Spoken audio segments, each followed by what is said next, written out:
इश्क मुर्शद ड्रामा की next episode के अंदर आप देखेंगे कि शिबरा के बाबा शिबरा का रिश्ता पक्का कर देंगे।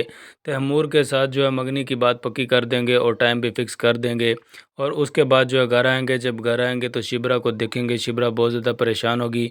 शिबरा अपने बाबा सलमान साहब से पूछेंगी कि बाबा आखिर इसकी क्या वजह है कि तुम मुझसे पूछे बिना मेरी मर्ज़ी के बगैर मेरी शादी कैसे कर सकते हो। तुम जानते भी हो कि मैं जिसे पसंद करती हूँ और जो मुझे पसंद करता है, तुम मेरी मर्ज़ी के बगैर वहाँ पे शादी कर रहे हो जिस लड़के को मैं जानती तक नहीं और ना ही मैं उसे पसंद करती हूँ। तुम्हें पता है कि मैं शमीर को पसंद करती हूँ और शमीर भी मुझे बहुत ज़्यादा पसंद करता है और हम दोनों एक दूसरे से मोहब्बत करते हैं। और तुम किस तरह से मेरी मर्ज़ी के बगैर जो है उस लड़के से मेरी शादी कर सकते हो। तो यहाँ पे सलमान साहब शिबरा को बोलेगा कि बेटी, मैंने ज़माना देखा है, मैंने दुनिया देखी है, मुझे तुमसे ज़्यादा तजुर्बा है इस काम का और मैं जानता हूँ कि क्या बेहतर है और क्या सही है और क्या गलत है।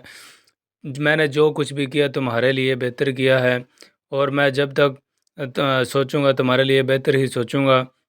तो यहाँ पे शिबरा को थोड़ा-सा अपने पापा के ऊपर डाउट हो जाता है और शिबरा अपने पापा से पूछती है कि पापा कोई ना कोई बात तो ज़रूर है जो कि तुम मुझसे छुपाने की कोशिश कर रहे हो और जब तक तुम इस बात को मेरे सामने नहीं बताओगे मैं भी इतनी जल्दी आसानी से मानने वाली नहीं हूँ।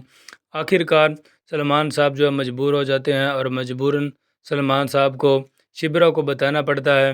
और शिबरा को जब इस बात का पता चलता है कि मेहरीन ने दाऊद अली ख़ान के कहने पर शिबरा के बाबा सलमान साहब को यहाँ पे किडनैप करवाया और उसके बाद जो इतनी बड़ी धमकी दी कि अगर दाऊद अली ख़ान तुम्हारे घर पर रिश्ता लेके आए और तुमने इस रिश्ते के लिए हाँ की तो हम तुम्हारी बेटी शिबरा को जान से मार देंगे। जब इस बात का पता चलेगा ये सलमान साहब ये सारी बात शिबरा को बता देगा और जब शिबरा को इस बात का जो है इल्म हो जाएगा तो शिबरा को बहुत ज़्यादा बुरा लगेगा और शिबरा बहुत ज़्यादा गुस्से में आ जाएगी। और उसके बाद शिबरा शमीर को कॉल करेगी और शमीर को कॉल करने के बाद शमीर को बुलाएगी और शमीर को सारी की सारी हकीकत बताएगी।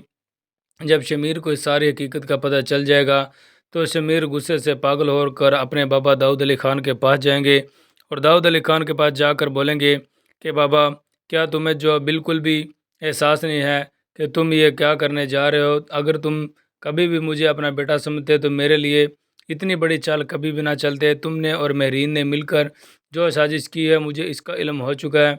असल में तुमने मुझे कभी अपना बेटा समझा ही नहीं और ज़ुबैदा बेगम की जिस पार्टी को लेकर तुम इतना ज़्यादा जो है ऊपर जा रहे हो, अगर मैं चाहूँ तो इस पार्टी को जिता सकता हूँ और अगर मैं चाहूँ तो इस पार्टी को हरा सकता हूँ। तुम अगर अपनी मर्ज़ी से इस पार्टी को जिता सकते हो मेरे बगैर तो जिता के दिखाओ। और तुमने जो चाल चली है उस चाल के बाद भी मैं मेहरीन से शादी नहीं करने वाला। तुम जो मर्ज़ी कर लो, शादी तो मैं शिबरत से ही करूँगा और इसके लिए कोई भी मुझे रोक नहीं सकता। अगर कोई रोक सकता है तो वो मेरे सामने आए।